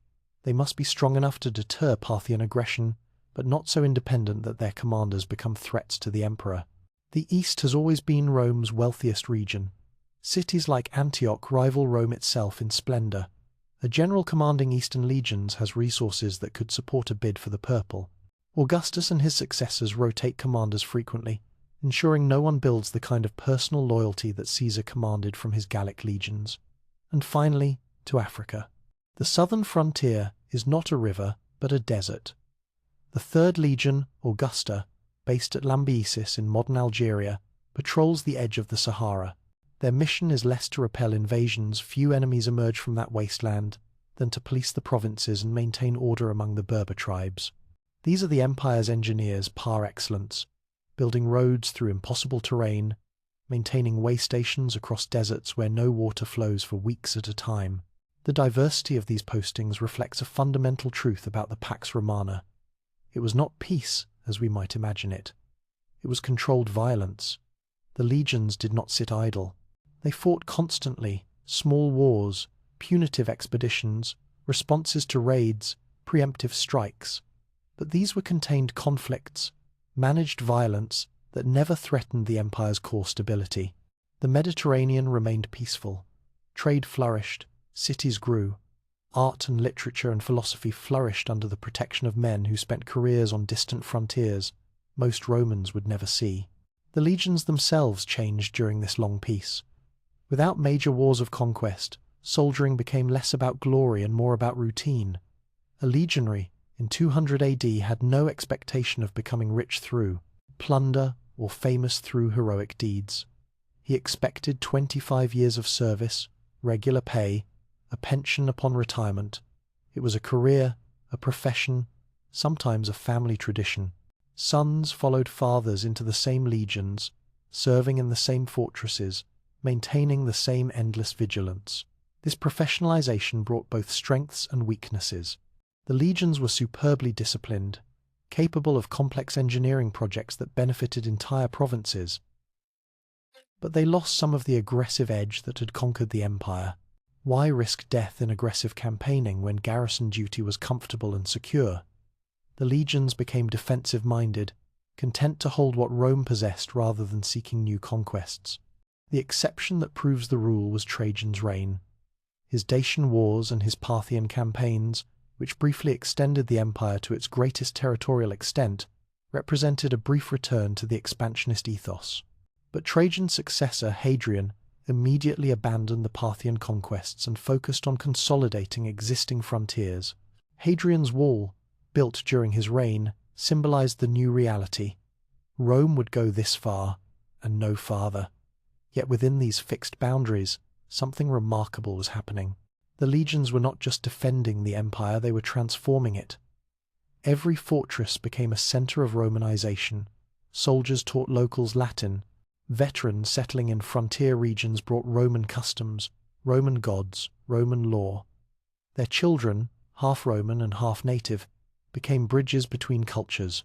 The empire's unity was not imposed purely through force, but through this gradual cultural blending, facilitated by the permanent military presence. Consider a specific example. A legionary named Marcus, recruited in Spain, serves 25 years in Germania. He retires with his pension and land grant near his fortress. He marries officially now, as retirement allows it, a Germanic woman he met in, the Vicus. Their children grow up speaking Latin and Germanic, worshipping Roman gods and local spirits, comfortable in both worlds. His sons might join the same legion their father served in. His daughters might marry merchants who follow the army, or local leaders, or other veterans. Within a few generations, the distinction between Roman and native blurs beyond recognition. This was the genius of the Pax Romana, not forced assimilation but organic integration, with the legions serving as the catalyst. The empire endured not despite its diversity but because of it, because local elites saw advantages in Roman citizenship, because veterans brought prosperity to frontier regions, because the security the legions provided enabled everyone, Romans and provincials alike, to live better lives than they would have under constant warfare. For 2 centuries this system worked. From Augustus's reign to that of Marcus Aurelius, the empire knew peace unprecedented in human history. Yes, there were crises. The year of the 4 emperors in 68 to 69 AD, when civil war briefly returned after Nero's death, the Jewish rebellions that required massive military efforts to suppress, border conflicts that occasionally escalated. But these were aberrations. The normal state of affairs was peaceful prosperity, guarded by legionaries who took pride in their role as the empire's protectors. The eagles stood watch. In the cold mists of Britain, along the broad rivers of the Rhine and Danube, in the Syrian deserts and the African wastes, generations of soldiers, most of them from the provinces rather than Italy itself, maintained the boundaries that allowed civilization to flourish within. They were not conquerors anymore. They were guardians, and they took their duty seriously, but nothing lasts forever. Even as the legions stood vigilant on Rome's frontiers, forces were gathering that would test them as never before. New enemies were emerging. The economic system was showing strains. The very success of the Pax Romana, the prosperity and security it created, made people forget how hard-won and fragile it truly was. The long twilight was approaching, and the legions, for all their discipline and dedication, would prove unable to hold back the darkness forever. There is a moment when the turning point becomes visible, when the slow accumulation of problems, ignored or postponed, suddenly manifests as catastrophe. For Rome, that moment arrived in the 3rd century after Christ. The empire that had seemed eternal, the legions that had seemed invincible, both revealed themselves as mortal. What followed was not a sudden collapse, but a long, agonizing crisis that nearly destroyed everything Rome had built. The year 235 AD marks a useful beginning to this darkness, though the rot had been spreading for decades before. Emperor Alexander Severus was murdered by his own troops, soldiers frustrated with his perceived weakness, his dependence on his mother's counsel, his reluctance to confront Germanic tribes along the Rhine. The assassins proclaimed one of their commanders, Maximinus Thrax, as emperor. He was a giant of a man. Literally, ancient sources claim he stood over 8 feet tall, risen from the ranks, the son of a Gothic father and Allan mother. The first emperor who had never set foot in the Senate, who had never been a senator, who came entirely from the military. His reign lasted 3 years before other legions killed him and proclaimed their own candidates. And thus began what historians call the crisis of the 3rd century. 50 years of civil war, economic collapse, barbarian invasions, and the near-total dissolution of everything Augustus had built. Consider the mathematics of chaos. In the 49 years between 235 and 284 AD, Rome saw at least 50 proclaimed emperors. Some ruled for years, most for months, several for mere weeks. The Senate lost all real power. The legions became kingmakers, and any general with enough loyal troops could claim the purple. The professional military that Marius had created, that Caesar had perfected, that Augustus had institutionalized it, had become a monster, devouring the empire it was meant to protect. But the internal chaos was only part of the catastrophe. The barbarians had been watching, learning, growing stronger, and they had discovered Rome's weakness. The legions could not be everywhere at once. The year 238 AD brought horror to unprecedented scale. In Africa, a local governor named Gordian rebelled against Maximinus Thrax, proclaiming himself emperor. The Senate, desperate for anyone who was not a military strongman, endorsed him. Within weeks, Gordian was dead, killed by loyalist forces. His son, also proclaimed emperor, committed suicide. The Senate, terrified of Maximinus's vengeance, quickly proclaimed 2 more emperors from among their own number. Italy found itself with 4 proclaimed emperors in a matter of months, none with secure power. The legions split their loyalties. Armies marched against each other while the frontiers screamed for reinforcement. Germanic tribes, seeing their opportunity, poured across the Rhine and Danube. They were not organized invasions but opportunistic raids. Dozens of war bands seeking plunder in an empire too distracted to defend itself. But the true apocalypse came from the east. The Sassanid Persians, successors to the Parthians but far more aggressive and organized, had been building their strength for decades. Under Shapur I, they launched a massive invasion of Rome's eastern provinces. Cities fell, whole provinces were overrun, and in 260 AD something happened that would have been unthinkable in the glory days. A Roman emperor was captured in battle. Valerian, who had managed to survive the chaos and establish himself as emperor, personally led his legions against the Persians. At Edessa, disaster struck. The exact details are murky accounts, conflict wildly, but the outcome was clear. The Roman army was destroyed. Valerian himself was taken prisoner. According to Persian sources, Shapur used the captured emperor as a footstool, forcing Valerian to kneel whenever the Persian king mounted his horse. When Valerian finally died in captivity, the Persians supposedly flayed his corpse and displayed his skin as a trophy.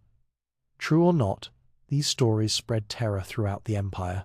If emperors could be captured and humiliated, if legions could be destroyed, if the invincible Roman military machine could fail so completely, then what was safe? What could be trusted? The West was in equal turmoil. The Franks, a confederation of Germanic tribes, broke through the Rhine frontier and ravaged Gaul. Some raiding parties reached as far as Spain, pillaging cities that had known peace for 3 centuries. Other Germanic groups, the Alemanni, crossed the Alps into Italy itself. At one point, barbarian raiders came within sight of Rome's walls. The Eternal City, which had not seen enemy forces since Hannibal 5 centuries before, suddenly faced the possibility of sack. In Britain, the legions proclaimed their own succession of emperors, the Gallic Empire, that controlled Britain, Gaul, and Spain for 15 years, effectively seceding from Roman control. In the east, the Queen Zenobia of Palmyra carved out her own empire from Roman provinces, briefly controlling Egypt and much of the Near East. The empire was fragmenting, pulling apart under the weight of its own dysfunction, yet even as the centre crumbled, the legions themselves showed remarkable resilience. Individual units, cut off from central authority, continued to defend their sectors. The Second Legion Parthica fought desperate battles in Italy against Alemanni invaders. The Third Legion Augusta maintained order in Africa, even as emperors rose and fell, monthly in distant Rome. These were the professionals that generations of training had created, men who understood their duty even when everything else collapsed. The turning point, the moment when total collapse became recovery, came with Claudius Gothicus in 269 AD. He was another military emperor, but one with strategic vision. At Naissus in the Balkans, he confronted an enormous Gothic invasion, possibly 320,000 warriors, and their families, seeking to settle permanently in Roman territory. The battle lasted for days. Roman discipline against Gothic ferocity, professional legionaries against desperate migrants. When it ended, the Goths were shattered. 50,000 dead, the rest driven back across the Danube. Claudius died soon after plague, not battle, but he had shown that Rome could still win, that the legions, properly led and supplied, remained the finest fighting force in the world. His successor, Aurelian, seized this momentum. Over 5 years of relentless campaigning, Aurelian reunited the empire. He defeated the Gallic secessionists. He crushed Zenobia's Palmyrene empire. He drove Germanic invaders back across the frontiers. He even found time to build new walls around Rome itself, a tacit admission that the city could no longer rely solely on distant legions for protection. Aurelian was murdered in 275 AD. Assassination remained the leading cause of death for emperors, but he had accomplished something crucial. The empire survived. Battered, weakened, fundamentally changed, but intact. The crisis of the 3rd century had not destroyed Rome, though it came terrifyingly close. The reforms that followed in the early 4th century, particularly under Diocletian and Constantine, fundamentally restructured the empire and its military. Diocletian split the empire into eastern and western halves, each with its own emperor and capital. This acknowledged reality. The empire was too large, too complex for single-person rule from Rome. Constantine, in 312 AD, moved the capital east entirely, founding Constantinople on the site of ancient Byzantium. Rome, the city that had given the empire its name, was now just one city among many important symbolically, but no longer the centre of power. And at the Battle of Milvian Bridge in 312 AD, Constantine's army went into battle with a new symbol painted on their shields, the Chi Rho, representing Christ. The vision Constantine claimed to have received, "In this sign you will conquer," marked another profound transformation. Christianity, once persecuted, became first tolerated, then favoured, eventually mandatory. The legions, which had worshipped the emperor as divine, Mars as their patron, Mithras in secret temples, now marched under the banner of Christ. But these changes came at a cost. The legions of the 4th century were not those of the 1st. Chronic manpower shortages forced the empire to recruit heavily from barbarian tribes, the very people the legions were meant to keep out. Foederati, they were called federated troops, allied warriors fighting under their own leaders, but in Rome's service. Some were excellent soldiers, loyal and effective, but they had no deep connection to Roman culture, no investment in the empire beyond immediate payment. The old citizen soldier was long gone. Of course, that had ended with Marius 6 centuries before, but even the professional volunteer legionary was becoming rare. Why would a Roman citizen endure 25 years of harsh military service when increasingly the empire recruited from barbarians who would work for less? The legions became, paradoxically, less Roman even as they defended Roman civilization. The tactical changes reflected this reality. The old manipular formations, perfected over centuries, gave way to simpler arrangements. The pilum disappeared from standard equipment. The gladius was replaced by longer swords better suited to cavalry warfare because increasingly Rome's armies centered on mounted troops rather than infantry. The legion itself became more an administrative unit than a tactical one, where Caesar's 10th legion had been 5,000 men operating as a single coordinated force. 4th century legions might number only 1,000 or 2,000. Operating as part of mixed formations of infantry and cavalry, Romans and foederati, the empire was adapting, surviving, but it was changing into something different. The question was whether the changes went deep enough, happened fast enough, to save the system, or whether they merely prolonged the inevitable. In the Eastern Empire, centered on Constantinople with its impregnable walls and access to the wealthy provinces of Asia Minor, Egypt and Syria, the answer would ultimately be survival. The Byzantine Empire, as historians later called it, would endure for another millennium, maintaining Roman law and culture even as it became increasingly Greek in character. But in the West, the signs were ominous. The economic base was weaker. Gaul and Spain could not match the wealth of the eastern provinces. The barbarian pressure was more intense. Germanic tribes pressed constantly on Rhine and Danube frontiers, while Britain faced increasing raids from Saxons, Picts and Irish. And the political instability was worse, with rival generals and emperors struggling for power even as the frontiers crumbled. The year 378 AD brought catastrophe to the east, a warning of what awaited the west. The Goths, granted permission to settle in Roman territory as refugees from the Huns, rebelled when Roman authorities mistreated them. Emperor Valens led an army to crush the rebellion. At Adrianople in Thrace, his legions met the Gothic forces in pitched battle. What happened shocked the Roman world. Gothic cavalry, heavily armed horsemen fighting in a coordinated manner, shattered the Roman formations. The infantry, the legendary legions that had conquered the known world, were surrounded and annihilated. 2/3 of the army died. Emperor Valens died with them. His body never recovered from the field. It was the worst Roman defeat since Cannae, 600 years before. But unlike Cannae, Rome did not recover from Adrianople. The Eastern Empire made peace with the Goths, settling them in Roman territory as foederati. The Western Empire watched nervously as more and more Germanic groups pressed against the frontiers.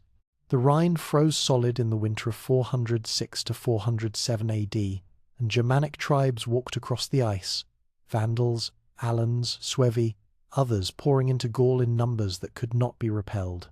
The legions in Britain received a recall order in 407 AD.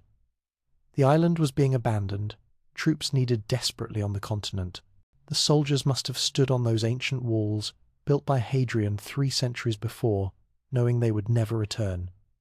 The Picts they had watched for so long would soon come south unopposed. The Saxon raiders who had harassed the coasts would find no resistance. The Romano-British population would be left to fend for themselves. Some legionaries ignored the recall. They stayed in Britain, trying to defend the only home they knew. But without reinforcement, without supplies from the empire, without the system that had sustained them, they were just men with swords. Within decades, the Saxon conquest would begin. Within a century, the Roman culture of Britain would survive only in fragments, isolated Christian communities, half-remembered Latin words entering Germanic languages, roads that would remain useful long after anyone remembered who built them. And in 410 AD came the unthinkable. Alaric, king of the Visigoths foederati, who had turned against the empire, led his army into Italy. Where were the legions, scattered across the frontiers, undermanned, fighting desperately against multiple threats? Rome itself stood nearly defenseless. On August 24th, 410 AD, Gothic warriors entered the Eternal City. For 3 days they sacked Rome, the first time enemies had breached those walls in 8 centuries. The psychological impact was devastating. Rome had always been invincible, eternal, the center of civilization. If Rome could fall, If barbarians could loot the city of Augustus and Constantine, then nothing was permanent, nothing was safe. The poet Jerome, writing from distant Bethlehem, captured the shock. The city which had taken the whole world was itself taken. Yet even this was not quite the end. The Western Empire limped on for another 66 years. Armies calling themselves Roman legions still marched. Eagles still flew over some fortresses. Emperors still claimed authority, though their actual power extended little beyond Italy, and sometimes not even that. The final act came almost as anticlimax. In 476 AD, a Germanic general named Odoacer deposed the last Western emperor, a teenager with the cruelly ironic name of Romulus Augustulus. Combining the names of Rome's legendary founder and its first emperor, Odoacer sent the imperial regalia east to Constantinople, declaring that one emperor was sufficient for the Roman world. The Western Empire simply ceased to exist. The last legion standards were melted down, their gold and silver more valuable than the symbols they represented. The great fortresses were abandoned or occupied by new Germanic kingdoms. The roads slowly crumbled without maintenance. The aqueducts fell into disrepair. The cities shrank as trade networks collapsed. The Western Mediterranean world, which had known unity and relative peace for half a millennium, fractured into competing kingdoms that would spend the next 1,000 years fighting over the empire's corpse. Yet, the eagle's legacy endured. The Byzantines maintained Roman military traditions for another 1,000 years. Medieval military orders, the Knights Templar, the Hospitallers, modelled themselves on Roman discipline and organization. Renaissance commanders studied Caesar's commentaries and Vegetius's military manuals. The very concept of professional, disciplined infantry, organized in units with esprit de corps and standardized training, this was Rome's gift to military history. And in the collapsed West, even the barbarian kingdoms recognized Rome's prestige. Germanic kings claimed Roman titles. They minted coins with Latin inscriptions. They issued laws based on Roman legal principles. They wanted to be Rome's successors, not its destroyers. The dream of empire, of unity and law and civilization, survived even when the legions that sustained it were gone. The long twilight had ended, the eagles had fallen, but their shadow stretched across centuries, shaping every military organization that came after. The legion was dead, but its legacy was immortal. There is a particular quality to endings, especially the endings of great things. Not always dramatic, not always clear in the moment, but profound in retrospect. The Roman legion did not die in a single catastrophic battle, or a final desperate stand. It faded, transformed, was absorbed into new forms. Yet its echoes, the ideas it embodied, the standards it set, the legacy it created, these reverberated through the centuries that followed. Let us return briefly to that moment in 407 AD, when the last legions left Britain. Picture the scene. Soldiers who had known no other home preparing to abandon walls their grandfathers had defended, leaving behind families they could not take, marching toward a continent in chaos. Some, as we noted, refused the order. They stayed. They became the seeds of Romano-British resistance against Saxon invasions. For decades, they held out no longer legionaries in any official sense, but men who remembered what the legion meant: discipline, organization, the idea that trained soldiers fighting together could defeat larger numbers of warriors fighting individually. The legends that emerged from this period, Arthur and his knights, the Round Table, the last defenders of civilization against barbarian darkness, these may be more myth than history, but they preserve something true: the memory of Roman military excellence, of professional soldiers standing against chaos, became so powerful it could not be forgotten, even when the institutions themselves were gone. In 410 AD, as Alaric's Visigoths prepared to sack Rome, the city's defenders were a shadow of the legions that had once conquered the world. Mostly foederati Goths themselves, ironically with a thin core of Roman officers trying to maintain discipline in a force that no longer truly understood what Roman military tradition meant. When the walls were breached, there was no last stand, no heroic sacrifice. The city fell because defending it seemed pointless to men whose loyalty was purchased rather than earned, whose identity was tribal rather than imperial. The 3-day sack was restrained by ancient standards. Alaric was Christian, and he ordered his men to respect churches and holy places. But the psychological wound was mortal.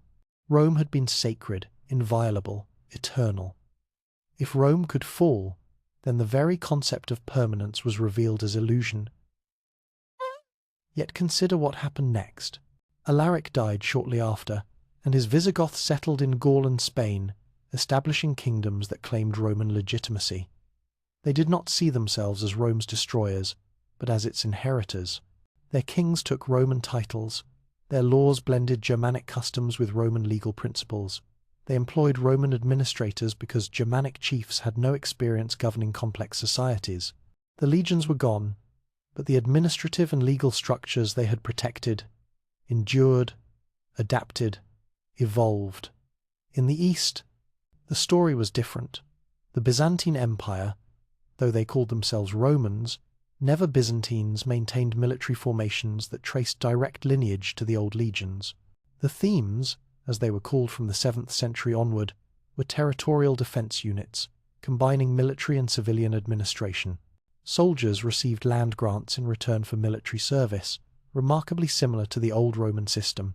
The eagle standards might have been replaced by Christian icons and imperial banners, but the organizational principles remained recognizable. Byzantine military manuals, written centuries after the Western Empire's fall, still referenced Roman tactical doctrine. The Strategikon, attributed to Emperor Maurice in the late 6th century, discusses formations, cavalry tactics, siege warfare, all building on Roman foundations while adapting to new realities. The Byzantines understood they were guardians of something precious, the accumulated military wisdom of a millennium, and they used it effectively. The Eastern Empire faced threats as severe as those that destroyed the West: Persian invasions, Arab conquests, Slavic migrations, Turkish pressure.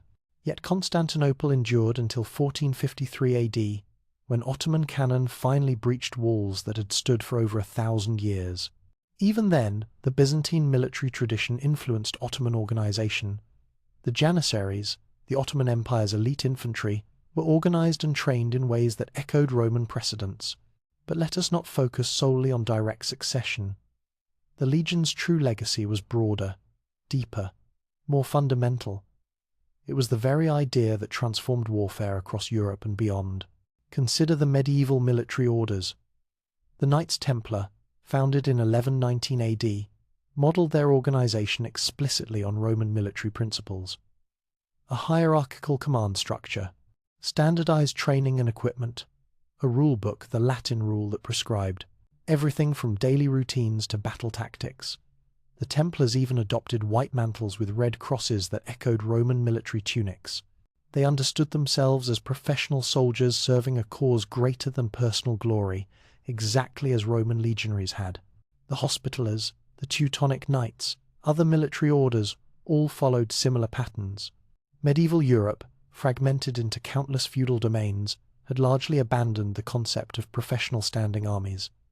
Knights fought for personal honor, feudal obligation, or plunder. Peasant levies were untrained, unreliable, effective mainly as mass. But the military orders remembered that trained, disciplined soldiers, operating as cohesive units, were vastly more effective than individual warriors, however skilled. The rediscovery of classical military texts during the Renaissance sparked renewed interest in Roman methods. Vegetius's De Re Militari, written in the late 4th century as the Western Empire collapsed, became a medieval and Renaissance bestseller. This manual on Roman military training, organization, and tactics was studied by every European commander of note. Niccolò Machiavelli, in his Art of War published in 1521, explicitly praised Roman military organization and argued for its revival. And it was revived, after a fashion. The armies that emerged in the 16th and 17th centuries, the Spanish tercios, the Swedish infantry of Gustavus Adolphus, the new model army of Cromwell, all emphasized the principles Rome had pioneered. Professional soldiers, paid regularly by the state, standardized training and equipment, units organized for flexibility and mutual support, discipline, enforced through military law rather than feudal obligation. These were not legions in name, but they were spiritual descendants. The very vocabulary of modern military organization preserves Roman influence. A company of soldiers, centurions becoming captains, military, camps. The concept of decimation, Roman punishment for cowardice, adopted, usually metaphorically, by later armies. Triumph as the highest military honor. These words carry centuries of accumulated meaning, all tracing back to Latin roots and Roman concepts. Even more fundamentally, the legion established the template for what a professional military force should be. Before Rome, armies were mostly temporary gatherings, warriors summoned for a campaign, then dispersing. After Rome, the ideal, even if not always achieved, was a permanent force, professionally trained, organized into units with distinct identities, capable of complex operations requiring coordination and discipline. The United States Marine Corps explicitly traces its institutional culture to Roman precedents. The few, the proud, an echo of elite Roman units who took fierce pride in their status. The emphasis on esprit de corps, on unit cohesion, on the idea that Marines are Marines for life, these concepts would be instantly recognizable to a Roman legionary. The military tradition of unit standards, of battle honors, of pride in regimental history, all Roman innovations. Modern infantry tactics, at their core, still reflect Roman influence. The idea of a tactical unit, whether squad, platoon, or company, operating with internal coordination while supporting adjacent units. The concept of reserves that can reinforce threatened sectors or exploit breakthroughs. The importance of logistics, of supply lines, of engineering support. Rome did not invent these concepts from nothing, but Roman military theorists refined them, systematized them, passed them down through the centuries. Consider one final example. The idea that soldiers have rights, that military service comes with obligations both ways, that the state owes something to those who defend it. This was not universal in ancient warfare. Many societies treated soldiers as expendable, to be used and discarded. Rome, from Marius's reforms onward, established that soldiers were professionals deserving regular pay, equipment, medical care, and pensions. Modern militaries take these principles for granted, but they were revolutionary when Rome established them. The legion also bequeathed darker legacies. The concept of total war, of destroying enemies so completely they could never threaten you again, Rome demonstrated at Carthage. The use of military force for internal political control. Rome's civil wars established this grim precedent. The tension between military effectiveness and civilian control, still debated in democracies today, Rome never successfully resolved. These two are part of the inheritance. Yet on balance, what the legion represented: discipline overcoming chaos, organization trumping individual prowess, professionalism as the foundation of military effectiveness. These ideas proved so powerful they could not die, even when the legions themselves ceased to exist. Walk through Rome today, the Colosseum, where gladiators fought in mockery of real battle, Trajan's Column, spiraling skyward with its detailed carvings of legionaries building, marching, fighting, the Pantheon, perfect in its geometry, built by soldiers who understood engineering as thoroughly as warfare, the Appian Way, ancient stones still bearing the weight of traffic, built by legions who understood that roads were as important as swords. These monuments endure because they were built to endure, by people who thought in terms of centuries rather than years. But the greatest monuments are invisible. They are the ideas, the organizational principles, the cultural concepts that shaped everything that came after.